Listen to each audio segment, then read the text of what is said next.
জুবিন দাক যিটো দ্বীপলৈ লৈ গৈছিল সেই দ্বীপটো এটা হন্টেড আইলেণ্ড আছিল অৰ্থাৎ সেই দ্বীপটো এটা ভূতীয়া দ্বীপ আছিল আৰু সেই দ্বীপটোত মানুহবিলাক কিয় মৰে কেনেকৈ মৰে কোনেও নাজানে আৰু তাত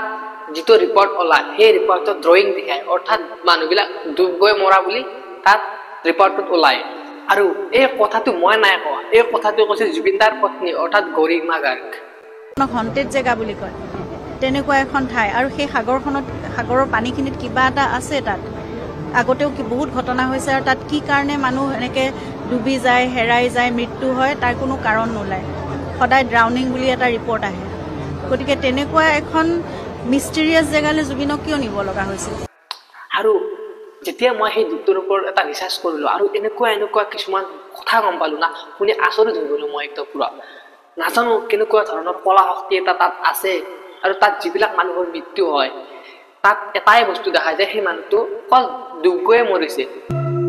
বেলেগ একো নেদেখায়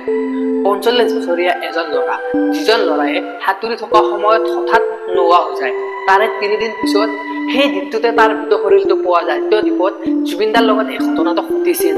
সেই সময়খিনিত আৰু সেই ল'ৰাজনৰ ৰিপৰ্টটো এটাই দেখায় যে ল'ৰাজনে পানীত পৰি ডুব গৈ ল'ৰাজনৰ মৃত্যু হৈছে সেই দ্বীপটো প্ৰথম অৱস্থাত কবৰস্থানে আছিল কিন্তু ২০১৬ চনত ছিংগাপুৰ চৰকাৰে তাত থকা মানুহখিনিক তাৰ পৰাই যাবলৈ ক'লে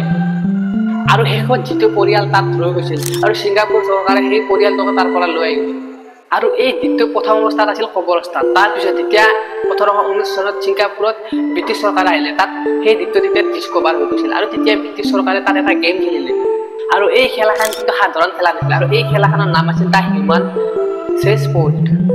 আৰু এই খেলাখনৰ পাছৰ ঠাইত মানুহক থিয় কৰাই দিছিল আৰু যিজন মানুহে এই খেলাখনত হাৰিছিল সেই মানুহজনক কি কৰিছিল তাতে মাৰি পেলাইছিল আৰু লাষ্টত পানীত পেলাই দিছিল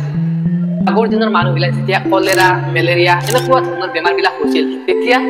তাত থকা মানুহবিলাক সেই দ্বীপটোলৈ লৈ গৈছিল আৰু তাত ৰাখিছিল আৰু যিসকল মানুহৰ তাত মৃত্যু হৈছিল সেইসকল মানুহক তাতে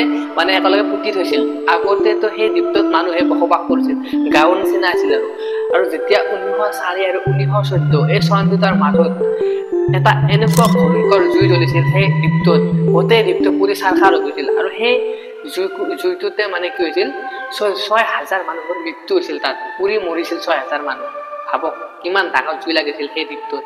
আৰু এটা আচৰিত কথা কি জানে যেতিয়া ব্ৰিটিছ চৰকাৰে ছিংগাপুৰখন এৰি গৈছিল তেতিয়া তাত ১৯১৫ চনৰ পৰা ১৯১৮ চনলৈকে এইটো কৰিছে কিন্তু কোনে জানে এইটো ছিংগাপুৰ চৰকাৰে কৰিছে যিসকল মানুহে ছিংগাপুৰত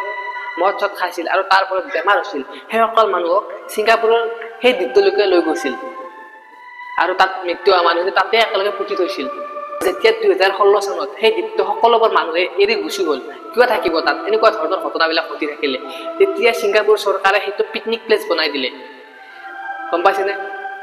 আৰু সেই দ্বীপটোত যিসকল টুৰিষ্টে গৈছিল সেইসকলৰ কিছুমানে কয় যে তাত হেনো মহিলা মানুহৰ পাইলৰ চাউণ্ড শুনা পায় আৰু সৰু ছোৱালীবিলাকে কান্দি থাকে আৰু এই দ্বীপটোৰ প্ৰথম অৱস্থাত নাম আছিল পলাও চাকিজাং বেনাত্তা আৰু যেতিয়া জুবিনদাৰ লগত এই ঘটনাটো ঘটি গ'ল সেই দ্বীপটোত আৰু সেই দ্বীপটোত গুগল মেপত জুবিন গাৰ্গ আইলেণ্ড বুলি মাৰিলে আহি যায় সেই আইলেণ্ডটো এনেকুৱা বহুত ধৰণৰ ভিডিঅ' বা ফটো আপোনালোকে ছ'চিয়েল মিডিয়াত পাব কিন্তু জুবিনদাৰ লগত যিসকল ক্ৰু মেম্বাৰ গৈছিল তাত সেইসকলে নাজানিছিল নেকি যে তাত এনেকুৱা খাটাৰনাক ঘটনা আগতে ঘটি গৈছে গম পাইছেনে না জানি কেনে তাত লৈ গৈছিল জুবিনদাক মাৰিবৰ কাৰণে আপোনালোকৰ মতামতটো কমেণ্টত জনাব আজিলৈকে ভিডিঅ'টো এইখিনি আছিল যদি ভিডিঅ'টো চাই কিনে ভাল লাগিছে লাইক শ্বেয়াৰ কমেণ্ট ছাবস্ক্ৰাইবটো কৰি দিয়ক